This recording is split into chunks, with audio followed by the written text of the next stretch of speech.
we make this happen. Now, the Air Force tells me that they have teams of lawyers working around the clock to finalize this agreement. I think that's probably a stretch of how many people are working on this and how hard they're working on this, but we were supposed to have a final agreement by the end of April and then a final agreement by the end of May. I'd hate to miss another month. And this is just simply, there was a change in who would actually be responsible for the property after every other decision was made.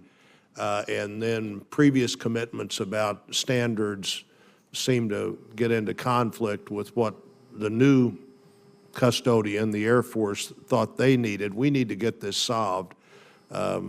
Secretary, I know you're working on this. I know you don't want to have a meeting in your office about this with Senator McCaskill and I, and we don't want to come over either, but we need to get this solved. Well, on that score, I wouldn't want to see you, sir. I don't want to see you any other time. But knowing I was going to get asked this, I checked on it, and they told me it was on track now for the latest timeline. I'm going to go back and double check here so I can avoid the need for you to come see me.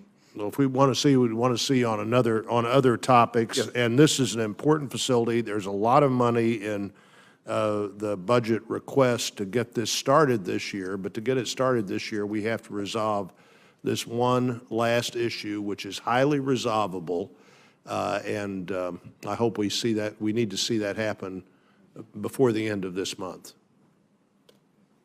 Yes, sir. I'm surprised that it slid this far. Let me go back at it here, sir. I thought this was the schedule, so I didn't realize it slipped twice. And on this one, sir, I don't have stress. I create it. Let me work on this for you. Thank you, Secretary. This shouldn't be, frankly. This has been, we've dealt with this for a long time. I agree. I agree. The time of the senator has expired. The chair recognizes the distinguished senator from Montana, Senator Tester. Thank you, Mr. Chairman. I want to thank Secretary Mattis and General Dunford for being here today. I very much appreciate your service. I also want to start by associating myself with the remarks of the ranking member, that both of you are proven, both of you are adults, and I've supported for the same reasons, that you're the adult in the room, and I want to thank you very much for being there and offering some common sense. Secretary Mattis, the VA has just announced that they're going to be using the DoD platform on electronic medical records. I have no question around this.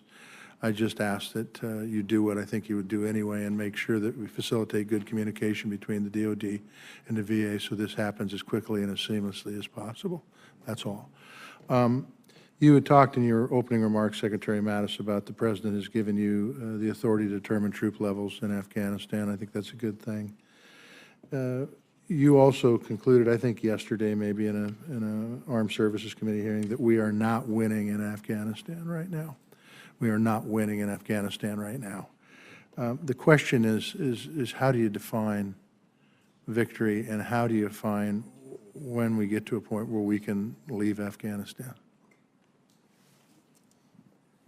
Senator, I believe what we have to do is get to a point that the Afghan security forces, working for a government that can win the affection and respect of its people, can carry out the security so there are no havens for terrorists, and that's bottom line. Their law enforcement, we still help them. I could imagine Interpol intimately engaged in us training, mentoring, even years from now, but that's what it would look like. So, is that achievable? Is that achievable? I mean, it seems, it's been 15 years in, and I always think back to the fall of the Soviet Union, and some people say the reason that they went down as they did was their involvement in Afghanistan on the other side. The question is it achievable? This country's been at war for God knows how many centuries. That's not the full history of the area, sir. For some of us who are of my age, this was part of the hippie trail. Yeah. And believe it or not, hippies used to hitchhike there. It was such a haven of agricultural peace and pastoral peace. I would tell you that the Soviet invasion completely shaken that society to pieces. and putting it back together. We deal with implications from those days, plus a lot of other pressures on them now. But yes, it is achievable, but the international community is going to have to hold with it, and when we reduce based on conditions on the ground, not an arbitrary timeline. In that vein, and it was brought up earlier in some of the questions, that the president relationship with NATO. And I think that either, well, I think it was intentional, that he failed to recognize Article 5 of the NATO agreement.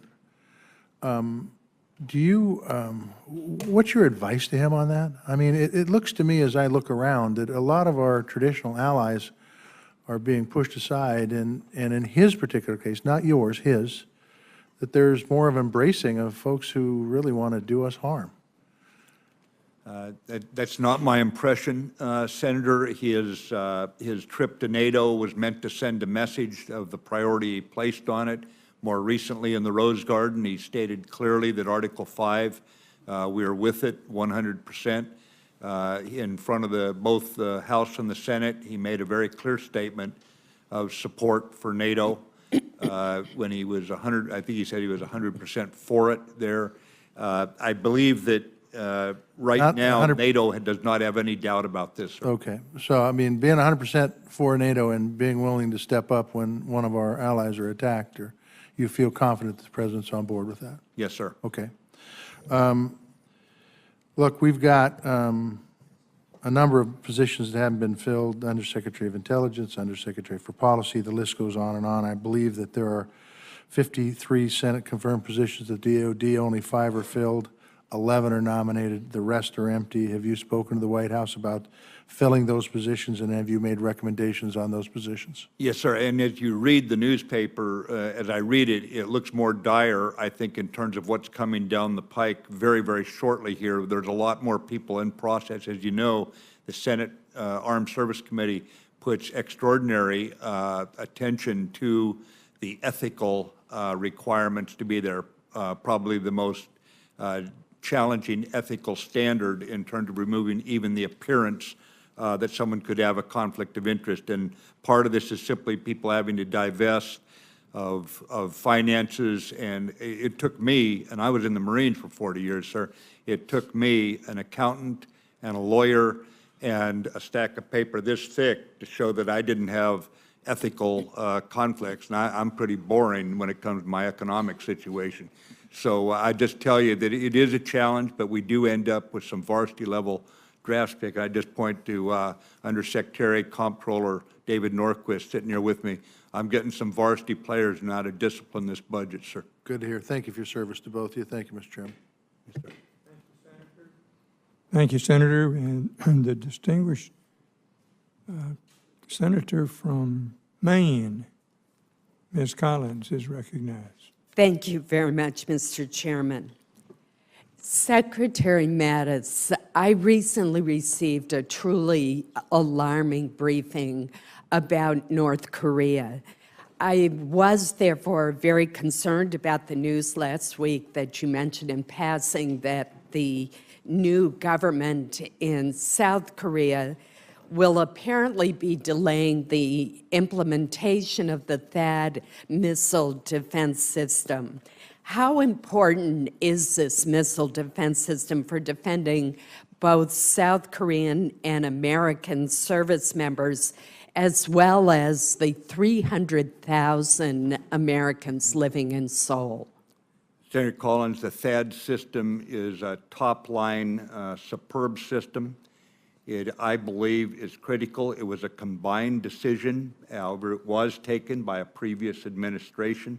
South Korea went through a bit of political turmoil. I believe there were campaign statements made that have impacted, but at the same time, we have not been asked to remove the system or its 2 launchers. We have several other launchers in country, in theater right now, or in Korea, and they have not been deployed. There are inside Korean government concerns. They do not have concerns with us, and they've made that very clear to our combined commander on the ground, General Brooks. However, they do have some question about whether or not their environmental law was followed correctly, and so they want to get the environmental impact statement done. But this is an internal administration their body politic having the issue. It is not a military-to-military issue, and I think we're going to find a way forward. As you know, the President of South Korea is visiting here shortly, and we're trying to resolve this. And so just we have clarity on the way ahead. Thank you. I certainly hope that it'll be resolved soon.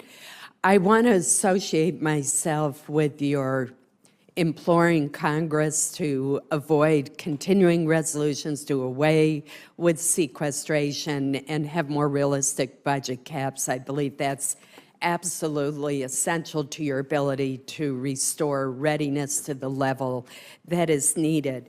In your 5 priorities, you mentioned reforming how the department does business. GAO has been critical of the department for proceeding with weapons systems before most of the design work is completed. And GAO points out that when the department proceeds before the design work is relatively stable, that it almost inevitably leads to cost overruns and other difficulties. Is that the kind of reform that you're considering as you look at the way that the department does business? There's a host of reforms, ma'am. That is one of them. For example, we may say that the technological maturity rate of something is simply not sufficient to gamble on it maturing as we build an aircraft carrier, for example, something like this. At the same time, we have to take some risks because we don't want to turn something out that takes a year, 2 years, 3 years, and find it's already been outdated because we tried to kind of stop the clock on technological advances while it's going on. So it's a balancing act, but we have to do a better job, I think, of calculating the risk and make certain we're not just gambling. There's a difference between taking a risk and taking a gamble, and that's where we're taking this. And there's other reforms as well. And finally, I just want to follow up on Senator Alexander's comments about the importance of the European Reassurance Initiative. Montenegro became the 29th member of the NATO alliance earlier this month. The Maine National Guard has a long-time state partnership with Montenegro and actually helped them get ready for ascension into NATO, something I'm very proud of. And yet the Russian reaction was very hostile and very provocative, not only if they tried to interfere with NATO's elections, with rather Montenegro's elections, but the Russians put out a statement saying that in light of the hostile course chosen by the Montenegrin authorities, the Russian side reserves the right to take retaliatory measures. That's truly provocative language, and I just want to encourage you to keep sending the right signals to our NATO allies. And I think the funding and the budget requests for the European Reassurance Initiative, as well as continuing the state partnership program, is absolutely vital. And if you have time in 23 seconds to comment, that would be great. I endorse everything you said. I think it points to, Senator, to NATO is growing. If anyone wondered about NATO's relevance in this age, in the free market of nations' ideas, they see this as a value to join NATO. And I think that that says a lot about why, if we didn't have NATO today, we would create it because it's fit for its time. Thank you so much. Thank you, Mr. Chairman. Time of the senator has expired. The chair recognizes the distinguished senator from Hawaii, Senator Schatz. Thank you, Mr. Chairman. Mr. Secretary General, thank you for being here. The United States Navy had not conducted freedom of navigation operations in the South China Sea for more than 6 months, from October 2016 to May of 2017. I'm glad that we've resumed them, but I worry about fits and starts and what kind of signaling that sends about our resolve as China continues to violate and challenge international law. So 2 questions. Why was there a 6-month pause? And secondly, what is our current policy regarding freedom of navigation operations? Thank you, Senator. I cannot speak to the pause before January 22nd, obviously, but I can tell you that when I came in, I received from the chairman a recommendation to conduct a freedom of navigation operation in the South China Sea. I was the one who rejected it, and I said I want to see the plan for how we do this, not each one of them coming up as a standalone. I wanted to see a strategy. He provided that on very short notice. I authorized the freedom of navigation, those voyages to continue and get underway, and that's what you saw was the first. Now there's a program inside a coherent strategy that supports Secretary Tillerson's view of foreign policy engaging in that part of the world. You don't anticipate any additional pauses? This is our policy, sir. We will continue this. Could it change if circumstances change? Of course, but right now, Secretary Tillerson and I give him the military factors, and we're in league together on this, so I don't think anything's going to change. Okay, thank you. On the U.S.-Philippine relationship, I think you'll agree that the Philippines is one of our most important allies in the region, and we continue to make clear to the Filipino people that the United States-Philippines relationship is strong, and we cherish our personal and historical bonds, but we're worried about the tactics of President Duterte, and I'm wondering if you could talk about the tension that you have right now as you're trying to implement EDCA, and you have the challenges related to President Duterte's illegal crackdown under the sort of guise of counterterrorism, counter-drugs, that there are extrajudicial killings which are contrary to American values and contrary to international law. So how do we continue our defense cooperation, which is absolutely necessary, but wall off any assistance that we may be providing, either technical assistance or real resources, so that we know that we're not a party to any of those atrocities? Well, we'll ensure we're not a party to any of those atrocities, Senator. It is a matter of how do we execute on areas where we have shared interest and a requirement. And you know that ISIS has moved against a city of 200,000 people there in the southern Philippines, Marawi. We are providing surveillance support to the Philippine military as they go in to free the people there.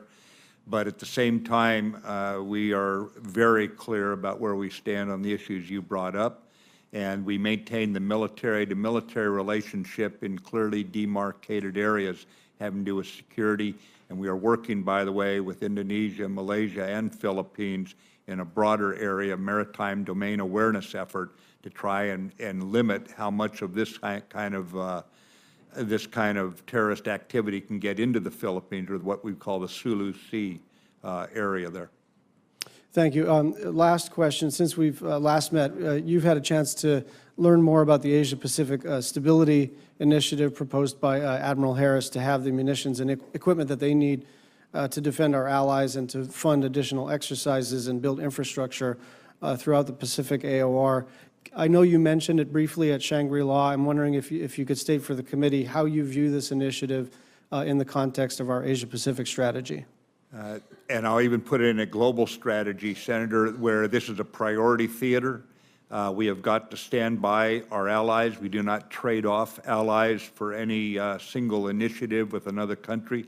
And we make certain that what we are doing breeds a degree of confidence among our allies, our partners, builds partnerships. We have a number of exercises going on this week, actually, with navies from Japan, Australia, elsewhere, France, in the Pacific, just to send a reassuring, stabilizing message that it is a priority theater for our department.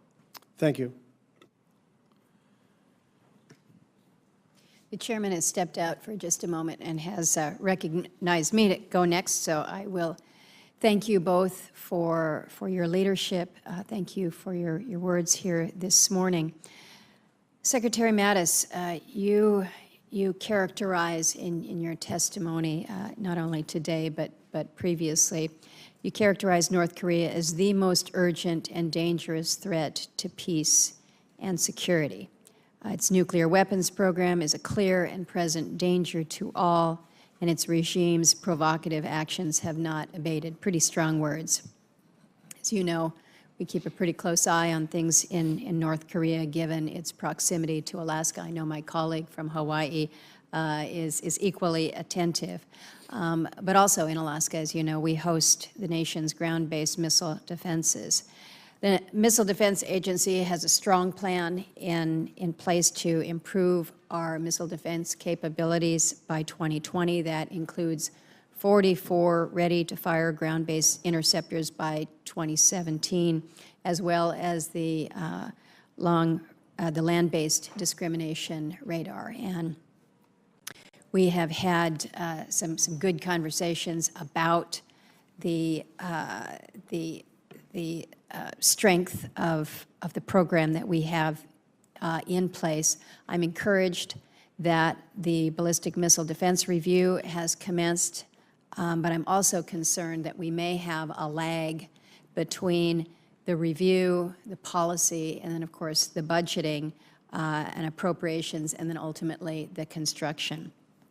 So if you can speak for just a moment this morning about your views as to how we can provide for that robust defense that we have based at Fort Greely. So whether within the confines of the BMDR or outside, do we need additional silos there at Fort Greely to provide our missile defenders with greater capability against the threats that, as you have clearly admitted, are not abating at this time? Senator, this is a situation that is developing in terms of our adversaries' capability and the capacity. Right now, I am confident that we have the right number. I am also confident we do not have the right number for the future. The review will help us to come to you and say, here's what we can justify. As you know, we're coming in this year asking for $700 million more dollars for this area, and I want to be able to justify every one of these dollars. I think this is going to be an area that when we get done the Ballistic Missile Defense Review, we'll make a strong argument that we've got to have more capability here. Is it more launchers as well, or is it a rapid reload capability? So I've got to go through some work first before I bring you simply a large bill. But I'm very confident this threat is not going to get less in the future. Well, I appreciate that, and we'll look forward to the outcome of that review. Do you also worry about this lag, recognizing that we do want to be responsible and ensure that we're doing this right, but I'm concerned that things around here just take a little bit longer than we would like, or how they're laid out on paper. I'll ask the chairman to just comment. We also have a naval leg of this, as you know. Let me ask the chairman to give some of the military flavor. And if that doesn't answer your question, I'll get you a more detailed answer. But I'll listen to the exchanger. Senator, a couple of things. One is we are confident that the projected capability that we'll have will deal with the North Korean projected threat for the foreseeable future. And as you know, it's also part of a layered defense system that includes the radar systems and the naval capability that the Secretary alluded to. So, and I also would say that dealing with the North Korean threat has got to be about more than just offensive capabilities as well. And so we continue to develop other capabilities that we could talk about in a classified venue to help us deal with these challenges. Appreciate that. And then very quickly, I always bring up the Arctic. I think you're used to that by now, but I continue to press the question of whether the United States is capable of projecting military force and maintaining domain awareness in the Arctic. And my purpose in raising this subject is not to identify any vulnerabilities out there, but to really ensure that the focus in this very important part of the world isn't lost as we're making very difficult defense choices. We had General Scaparrotti in the Military Construction Subcommittee a few weeks ago. I asked him about Russia's intentions in the Arctic, and he said, our concern is that rather than the Arctic being a place that is for commerce, stable, freedom of maneuver in accordance with international laws is adhered to, that they could position themselves in a place to control the Arctic and that sea lane. So I don't have any idea whether we're in a position to counter Russia's ambitions, but I am trying to to make sure that we can get the department's attention on identifying our strengths, our weaknesses, and any gaps that may exist. We've asked for reports, so I don't know whether we need to ask for an unfunded priority list of Arctic-related needs, but know that I'm going to continue to press and hope that we can get a little greater clarity here. Senator, I appreciate you keeping an eye on this, because with the number of priority theaters and problems we have around the world, we could lose track of it. I share General Scaparotti's concern. It's not all one way. As you know, we have an undersea force, a submarine force that can operate anywhere, to put it bluntly. But we also work closely with other allies, NATO, Canada, all the way across from Europe over. And that has a significant Arctic layer to it. It's actually an area where you can do some cooperation with the Russians. You have to go all the way up there to find a place where you can do anything with them, but on search and rescue or something. But so far, we have not found the Arctic to be a place where we can make much progress with Russia either, like everywhere else. And so for right now, we've got to consider the military capabilities necessary for what is becoming a year-round transit route with the warming up there. Look forward to more conversations on that. Thank you, Mr. Chairman. The distinguished senator from South Carolina, or, sorry, Senator from Rhode Island is next. We're often mistaken for each other, Mr. Chairman. I apologize to both parties. Thank you, Mr. Chairman. Ms. Secretary, you indicated that you have received delegated authority to set troop levels in Afghanistan, and I'm trying to understand what that means. That you can make adjustments to forces without the President's permission, or you will make a recommendation to the President and he will approve it. Usually, these numbers have not been set by delegated authority. Senator, the President delegated the authority to me to turn the numbers up and down as necessary, but this came at the end of a very long discussion, months of discussion with the President, as we looked at what the strategy is that would then guide how those numbers are decided. In other words, it's not I've been given some carte blanche to draw up a strategy or a number that's out of step with the strategy. The strategy we are working on the interagency. We'll present that to the President probably within the next several weeks, and that will guide me.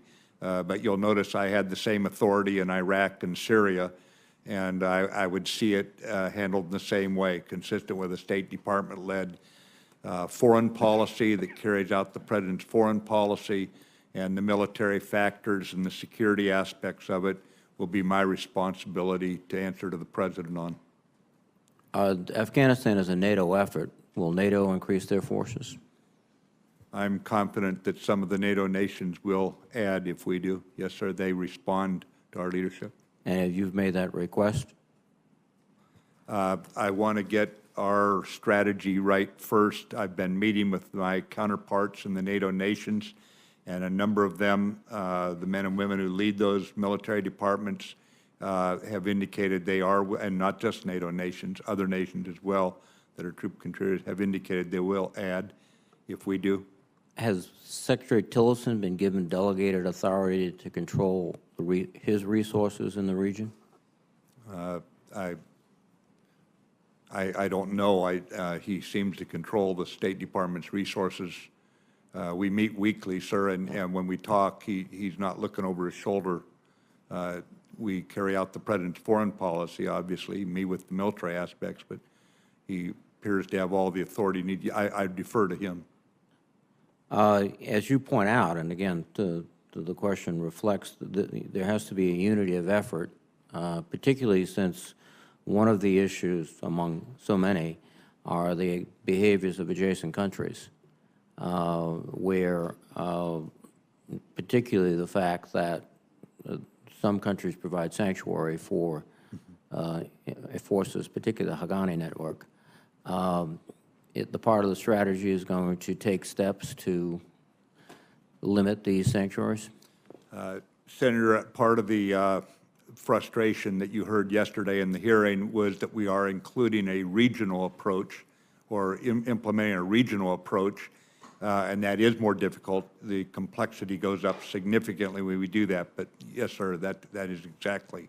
Just a comment. It seems to me that these issues are of such importance, with all due respect, and include an across-the-government approach that a delegation, in this instance of authority, would that inadvertently or unwittingly take the president out of critical decisions that he should make, or deny him information he should have since he's not in that immediate loop?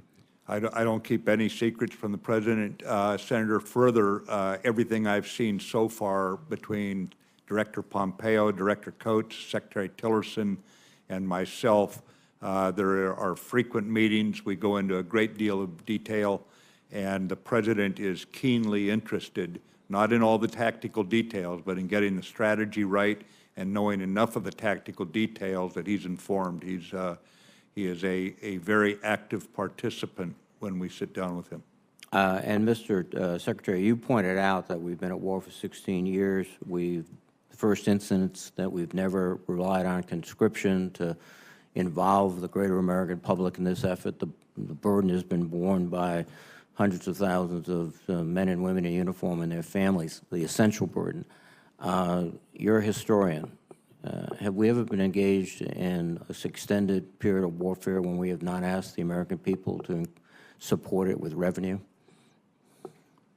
I think the engagements after the Civil War for 40, 50 years between the U.S. Cavalry and the Native Americans, I think to some degree, except for conscription, the Vietnam War, I think, was run as a guns and butter, not a guns or butter event. But we were paying for both the guns and the butter. We are, sir. Well, thank you. Yes, sir. Time of the senator has expired. The chair now recognizes the distinguished senator from South Carolina, Senator Graham. Thank you, Mr. Chairman. First, I'd like to congratulate the president for having the vision and, quite frankly, good judgment to allow Secretary Mattis, in consultation with a very good military leadership team, to set the troop levels. What a novel idea for the commander-in-chief to turn to his commanders and say, what do you need to win? So Senator Durbin started this off. Well, I'm glad you're there because Trump doesn't know a whole lot. I'm glad that Trump is smart enough to understand that you know more than he does, and he's empowering you to make us safe. General Obama was a pretty lousy general. He withdrew all of our forces against sound military advice in Iraq. He got to 8,600 because he just picked the number. He could have helped the Free Syrian Army when they needed our help the most, and there would have been no massacre of the Syrian people. So that's just my 2 cents worth. I'm really pleased that this president is listening to those who actually understand the war and dedicated to winning it. So let's dig in a little bit. Do you agree with me, General Dunford, that every American in Afghanistan is an insurance policy against another 9/11 originating from Afghanistan against the American people? I do, Senator, and I assess the fact we haven't had another 9/11 to be due to the pressure that we put on the al-Qaeda network that has been in that region since 9/11. And unfortunately, the international terrorist footprint in Afghanistan has grown over time, right? It has become more diverse, for sure, Senator. And that's why we need more counterterrorism operations to protect the homeland.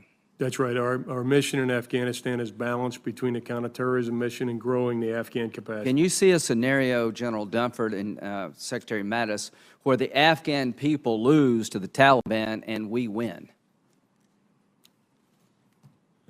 No, sir. We saw that circumstance in the year before 9/11, and we saw the outcome.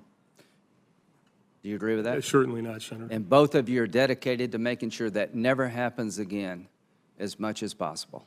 We're sworn to defend this country, sir. And so you're going to make this decision based on what's best for America, and it is best for America for us to succeed in Afghanistan. Is that correct? It is, sir, and for the international community that our economy depends on. And all of the people going are volunteers. We don't have conscription. Yes, sir. We should be grateful for these men and women who've been there multiple times. And I think everybody here is grateful. Yes, sir. But being grateful is not enough. General Dunford, you said that we're losing our advantage against enemies throughout the world. Do you agree with me that the main reason's been sequestration? It's been a combination of things. I think the main reason is sequestration, but I'd also say that the enemy has taken advantage of our focus on violent extremism and our budget difficulties to grow their own capabilities. So there's as a number we're of looking variables. one way, they're growing the other way. That's exactly It has right. nothing to do with the caliber of the men and women. We're not losing our advantage because our soldiers have deteriorated. It's quite the opposite. We have the best force we've ever fielded in the history of the United States. Do you agree with that? I do, Senator. It's been about our investment portfolio, not about our quality of people. So Congress can fix this if we choose. Do you agree? Senator, I can, not only that, today, we still retain a competitive advantage over any single adversary. We have time to turn the trend around, but I would assess that by the end of this 5-year program, we are going to find ourselves in a position where we're at a competitive disadvantage in several areas. So if we go to 603, that's a step in the right direction. Is that right, Secretary Mattis? With more assets, we do more. Yes, sir. Okay, there's unfunded request, priority request of $30 billion. Would it be a wasteful spending if we gave you that additional $30 billion? I believe it's actually $33 billion, sir, Okay. to round it off a little bit there. That's why I like you. Your But numbers. the priorities are excellent, sir. The priorities we have in the base budget are the right ones. Okay. If we get more money, that's the right place. Well, we got a chance to go beyond 603 based on the priority needs of the military. I hope we'll take that chance. As we look out over the coming 5 to 10 years, General Dunford, very quickly, after we defeat ISIL, and we will in Iraq with our Iraqi security partners, do you believe it's in our interest to leave a residual force this time if the Iraqis will accept it?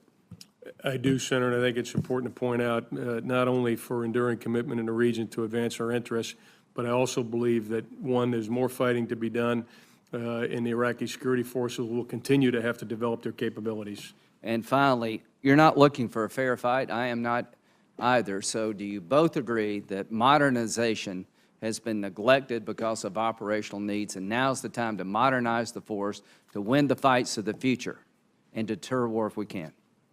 The time of the senator has expired. The chair recognizes the distinguished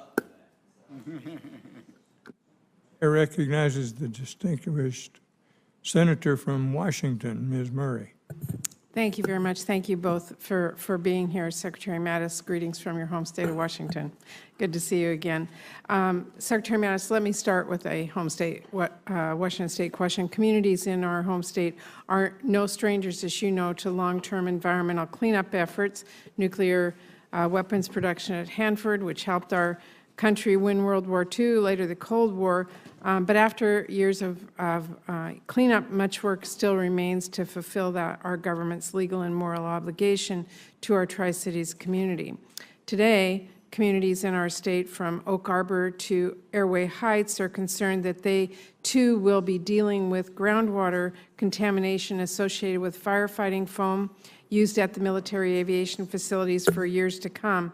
Oak Harbor, Coopville, Airway Heights, and communities actually around the country are being directly affected by groundwater contamination today, and I'm worried about not getting enough resources to address this problem. So I wanted to ask you, while you're here today, can you work with me and our communities in Washington State to take the steps necessary to investigate and clean up this contamination? Absolutely, Senator. Those are all names of towns I either grew up in or have a close affiliation with, so I understand the human dimension very well. It is of deep concern to us, and if you could provide us quarterly updates to this committee regarding the department-wide response to groundwater contamination, I would really appreciate it. Okay, we will do so, ma'am. Thank you. Let me ask a broader question. I'll start with you, Secretary Mattis. As we begin to expand the end strength of the military services again, I want to take a minute to focus on the eligibility of the general population our services are drawing from.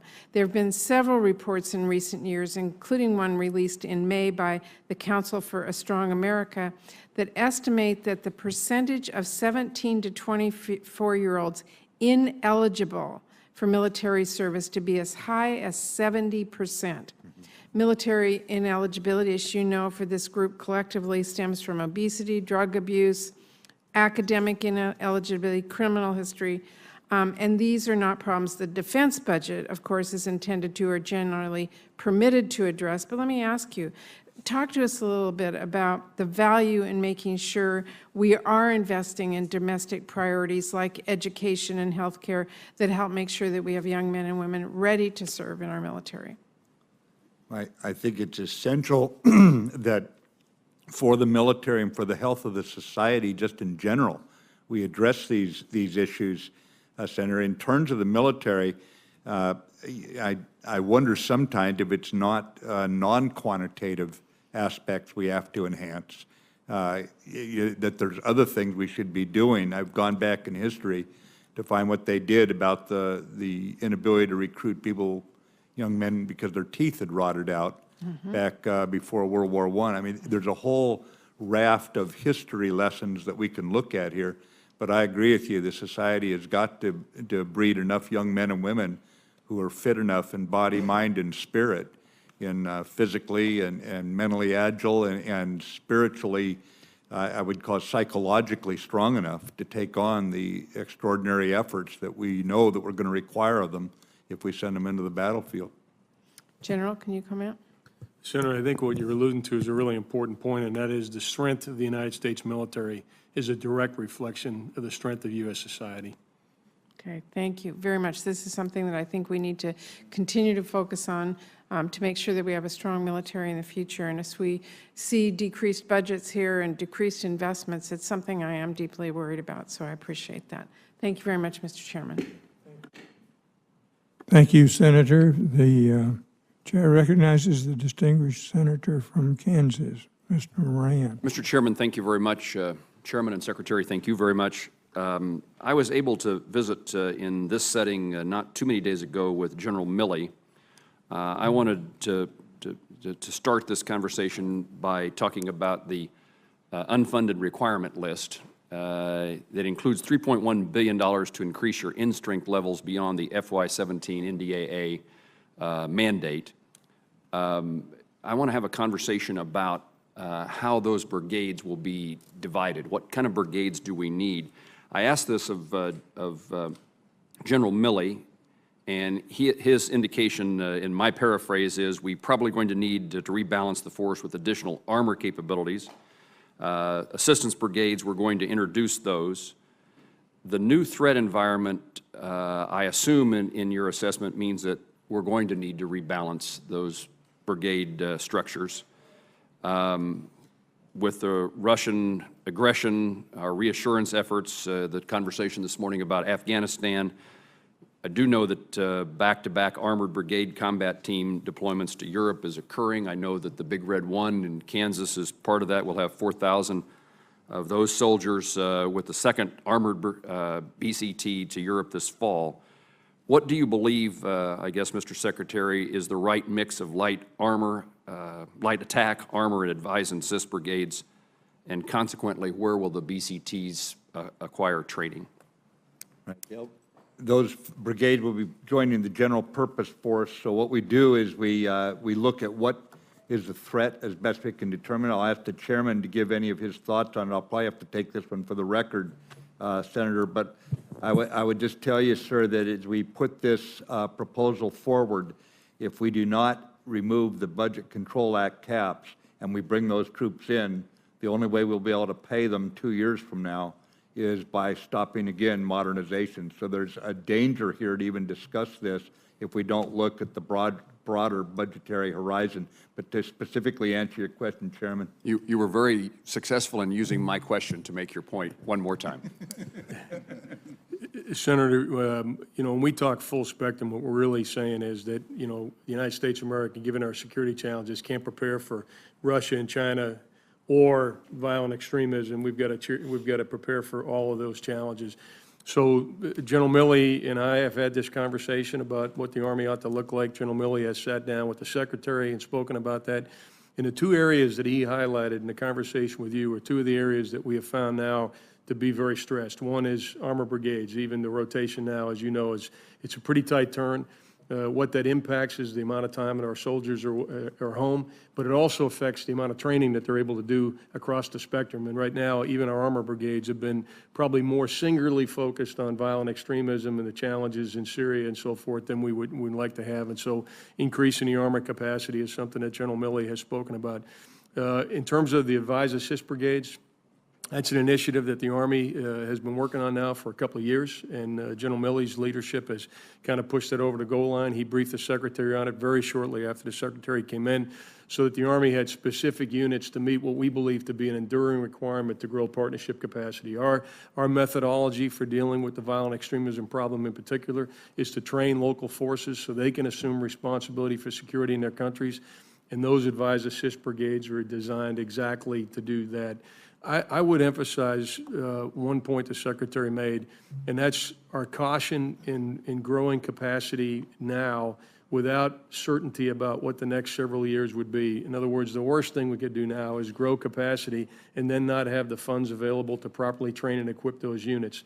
I do believe that we'll have to grow. I think the defense security review that the Secretary will lead will indicate a need to grow in capacity, and I think the areas that General Milley identified are certainly going to be reinforced by that study. But the one experience that both Secretary Mattis and I had was when we both served as lieutenants and captains, we had bigger forces than we were able to provide adequate leadership, adequate training, and adequate equipment. And so I would just say balance means two things. It means being prepared to deal with threats across the spectrum, and it also means that we have a balance in our training equipment and personnel to make sure that the units are whole. Let me just highlight in the 20 seconds I have remaining that I want to be able to say this because I recently took a backseat ride in a light attack fighter, the Scorpion, over the skies of Kansas. And I want to highlight for you this issue that we're going through a process of a new attack fighter developed by the private sector, and would want you to respond perhaps take one for the record about its value to the entire military. At the moment, there's a bit of a focus by the Air Force, but I have the view that it has a value to a broad array of our military efforts. Yes, sir, we're on board with it. The first test was done out at CENTCOM, and I'm keenly aware of that test, and we are watching it closely. Has a lot of promise. Thank you, sir. Time of the senator has expired. The senator from Kansas, New Mexico. Thank you. Thank you, Chairman Cochran. Really appreciate this hearing, and thank you both for your service. Really appreciate you being here today. As both of you know, U.S. troops are now deep in Syrian territory, and the last time you testified before this committee, Secretary Mattis, you stated that we had not invaded Syria. You stated correctly that ISIS does not honor these borders, and our forces are in pursuit of ISIS. But since then, U.S. troops continue to operate within the internationally recognized borders of Syria, and now have even launched attacks against the Assad regime itself. Without an AUMF, aren't we risking further mission creep and involvement in the Syrian civil war? If another country, imagine the United States, if another country had troops in the U.S. without our permission and was training military groups to attack our government, wouldn't we obviously consider that an invasion and a declaration of war? Section 9019 of the Defense Appropriations Bill that governs fiscal year 2017 includes language prohibiting the use of funds in violation of the War Powers Act for, quote, for the introduction of United States armed or military forces into hostilities in Syria, end quote. We need to seriously consider whether our troops are in Syria legally, and if not, Congress needs to consider an AUMF so that the people of the United States have a say through their elected representatives whether U.S. forces should be deep in Syrian territory. And my question, Secretary Mattis, is there a risk of U.S. forces becoming involved in further engagement with Assad regime forces in Syria? And if so, do you believe that congressional authorization is needed? And I would just note there, Reuters just reported an hour ago that in a southeastern desert hotspot in Syria, we had expanded our forces. So we're dealing with a very fast developing situation. So. Yes, sir. Senator, our forces in Syria are engaged in advise and assist missions, as you know, with the Syrian Democratic Forces and moving against Raqqa. There is a legitimate reason for us to be there. Syria, the regime, lost control of this area to an enemy that is pledged to come after us, has conducted attacks against Brussels, against Paris, against Istanbul. And this enemy, I think, has to be confronted. I think the Commander-in-Chief has the authority to do that. I can't get into whether or not the legality. I'm not a legal scholar, sir. I don't want to make believe that I've got an expertise that I don't. However, the only time we have ever engaged Assad's forces, other than for the use of chemical weapons, the only time we have engaged them is in legitimate self-defense. And we believe that the Russians did the best they could to dissuade the Iranian-led Assad forces from doing what they did on those occasions. The Russians were unable to prevail. We maintain a very good deconfliction line with the Russians, which shows that this is understood that we're there for one reason, and we'll simply continue to try to avoid this. But you're right, there is always the potential for something like this, and we do our best to avoid it and reduce the chance of it and work with the Russians deconflicting this sort of thing, not coordinating, but deconflicting. And I believe, Secretary Mattis, you've said several times in testimony the necessity for an AUMF and that Congress should play a role here, which I think's. I have no reservations about that. I mean, I'm sure General Dunford feels the same way on that, I imagine. Yes. I do, Senator. I'm on record several times as saying that I think that would be a very powerful message to the force, that they had the full support of the American people through the Congress. Yeah. You answered, while I was gone, you answered, and sorry to have to shuffle on committees, several questions on Afghanistan about winning and what it looked like and all of that. And I hope in what you're, and this really isn't a question, but in what you're, how you're approaching that with Secretary Tillerson,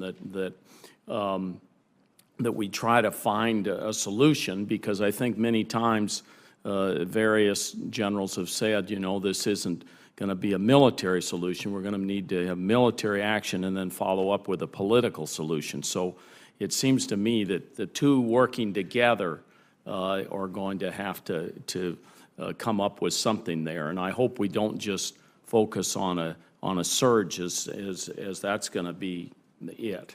Senator, we will, Senator Udall, we have a strategy that will involve reconciliation as fundamental, knowing that all wars have to end sometime, and what can we do to use the military and all other means to hasten that end. That's our goal, but as you know, it takes two to tango, and we're up against a pretty vicious enemy in terms of their willingness to sit down at a reconciliation table unless they are disabused of the idea they can win through violence. Yeah.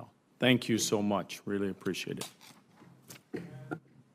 Time of the senator is expired. Now to recognize the distinguished senator from Montana, Mr. Daines. Thank you, Mr. Chairman, and gentlemen, thank you both for appearing here today. Today happens to be Flag Day. It was on this day in 1777, our founding fathers chose this symbol that would represent freedom and liberty around the world. Over the past 240 years, more than 41 million service members have carried that symbol into harm's way as a beacon of hope in the face of tyranny and oppression. As a son of a Marine, I value the sacrifice of every man, every woman who wears our nation's cloth and serves under our flag. Anytime someone desecrates our flag, They exploit the protections of our Constitution. I agree with President Trump that the law should prohibit such conduct. This afternoon, I'm going to introduce legislation setting our nation's flag apart as a protected symbol worthy of honor and respect. And I carry this forward on behalf of many, many of my veterans back in Montana. Thank you both for your service and leadership under our nation's flag to protect all for which it stands. Gentlemen, when you appeared before this committee in March, we discussed the strategic importance of maintaining a fully modern nuclear triad. I'm very pleased the Air Force is taking action to replace our aging infrastructure across missile fields, such as the 50-year-old weapons storage area at Malmstrom Air Force Base. You know, you reflect on the aging infrastructure. President Kennedy would have been 100 years old in the last part of May 29th.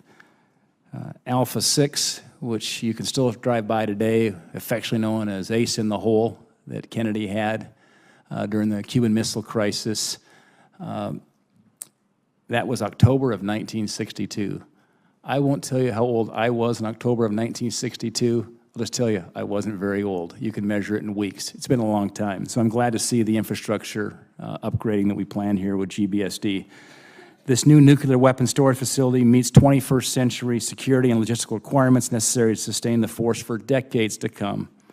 It's going to be in close proximity to an 11,500-foot runway, which is able to support current or future nuclear bomber flying missions and is protected by the 341st Security Forces Group.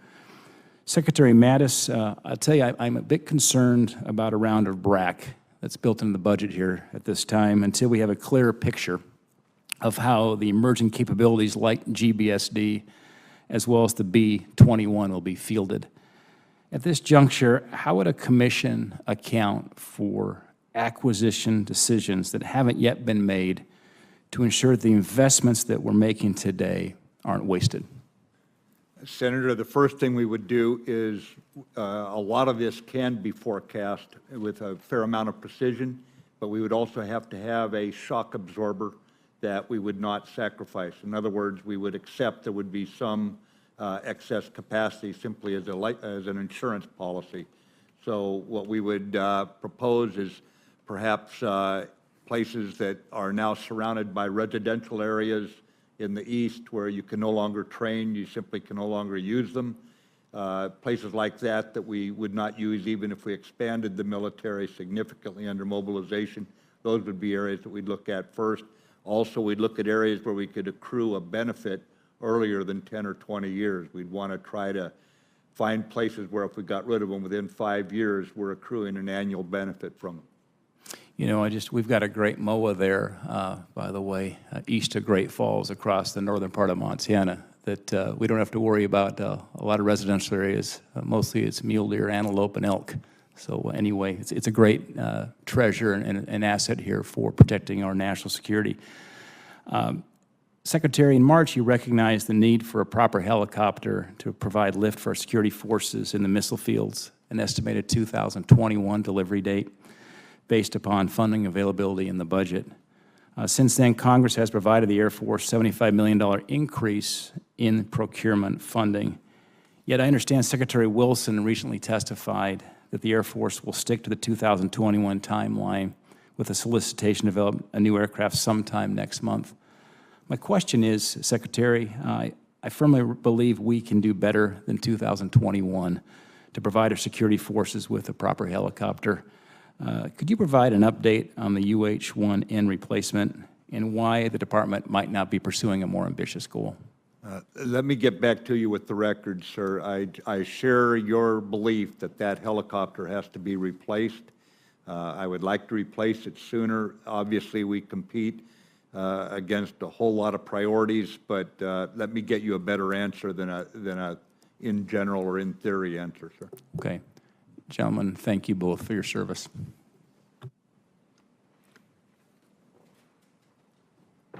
Is there further? Senator Baldwin. Thank you. You haven't spoken yet. That is correct. The floor is yours. Thank you. I appreciate that. Thank you both for your service and for spending a lot of time on Capitol Hill this week. maybe I'll be the last question for a while, but Secretary Mattis, when you last appeared before this committee in March, you talked about where the administration was in terms of putting together its strategy for our counter-ISIL fight. Now it's 3 months later, and you are asking for $13 billion in fiscal year 18 funding for that effort. And my question remains, what is the overarching strategy here? And I have a couple of central concerns in that regard that I want to ask you about. First, as you both noted, this fight can't be won by military force alone. So how can you assure Wisconsinites and other Americans who have legitimate concerns about terrorism that the administration has a properly resourced plan not only to destroy ISIL's capability and ability to conduct external operations, but also focused on creating a durable political solution in Iraq and Syria that addresses the root causes of terrorism and instability. The second concern is about the potential for repeating mistakes of the past. And I want to associate myself with the comments of Senator Udall a few moments ago, but I'd like to know if the administration has a strategic framework that clearly lays out measurable goals, operational limitations, and benchmarks for success of our counter-ISIL effort, and what guardrails are in place to avoid dangerous escalation in a region with so many actors and so many competing alliances. Indeed, the lack of a regional strategy looks more concerning every day, the latest example being the situation in Al-Tanf, Syria, where U.S. forces have already engaged militarily multiple times with pro-Syrian regime elements to possibly include Iranian and Russian personnel. So, Secretary Mattis, how do we keep this from spiraling out of control? Well, yeah, your explanation or your overview of a very complex situation is one that that former Secretary of State Kissinger has advised us on, about saying it's the most complex that he's ever seen. And as you know, he's a pretty big standard bearer on having to deal with diplomatic complexity. Our overarching strategy is to destroy ISIS physical caliphate. That has got to happen. That is from where they have launched the external attacks that you've seen in Brussels and Paris, and I can go on and on. It's also building it was building their finances and their recruiting. People are rallying to them. By the way, they are now having a higher desertion rate, it appears, than they have recruiting rate, which is indicating when we go after them in the physical caliphate, what impact that has on their duration as a terrorist outfit. In that regard, we have changed our tactics and our operational art to surround them first. You see that now in West Mosul. They are surrounded in Tal Afar. Raqqa was surrounded as of about 10 days ago, and the SDF crossed the line of departure in the assault last Thursday, I believe it was. And as we push them out of there, we surround them first. The foreign fighters cannot get home. So part of this, because the foreign fighters are the strategic asset that worries people in Paris, in Tunisia, in Detroit, in the Philippines, and elsewhere, make certain they don't get out. Diplomatically, Secretary of State ran a conference here 2 months ago. 66 nations showed up, plus Interpol, with a key role of tracking people who try to travel around the world to do these kind of acts, passing information to police forces, plus European Union, Arab League, and NATO now. In that conference, we got commitments. Most, I would say 85% of it, Senator Baldwin, was focused on post-combat. What do you do after the combat? We do have 24 nations that are contributing combat forces as well, but Secretary Tillerson is setting the conditions that we don't simply get rid of this outfit and we have another problem coming up. Internationally, we also have additional efforts going on from the Philippines, and you saw President Trump's trip to the Middle East, where he's trying to align a number of disparate states into a coherent counterterror organization. It includes, by the way, deprogramming, basically using religious leaders to disabuse people that the way to carry out their religion is through violence, and that is a very well-resourced now, finally, a very well-resourced effort that they basically laid out to him. In the broader area, what we have got to avoid is when we, I've mentioned before, I'm from the American West, and if you take the fire crews off a forest fire early, sometimes the worst fires break out again. If you're in a post-combat phase, which we will get to vis-a-vis ISIS, we have not regained 1 inch of ground. The Iraqi forces or the forces we're supporting, Syrian Democratic Force, have taken from. They have not regained 1 inch. But once you get to the post-combat phase, you've got to go into reconciliation, and that will become a main effort this time. It will also include some forces left behind, most likely in a training role and mentoring role in Iraq if we work that out with the government. As far as that TOMF goes, again, these forces that came inside an established and agreed upon deconfliction zone against our warning and against the Russians who tried to dissuade them, and at that point they became vulnerable only to legitimate self-defense fires. We did not chase them down. Once they were beaten back, they were done, and they have now hovered outside the deconfliction zone, having learned a lesson that if they'd listened to the Russians, they wouldn't have had to learn the hard way.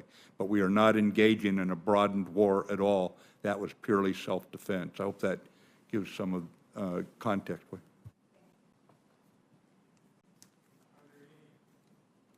Are there any further members seeking recognition? If not, the chair recognizes, the chair announces that we will reconvene on Wednesday, June 21 at 10:30 a.m. to receive testimony from the United States Air Force. Until then, you may receive requests for answers to questions that we would like to have included in the record. We would appreciate your providing that information to us, and we will see that within a reasonable time, it will be included as part of the hearing record. Thank you very much. The subcommittee stands in recess.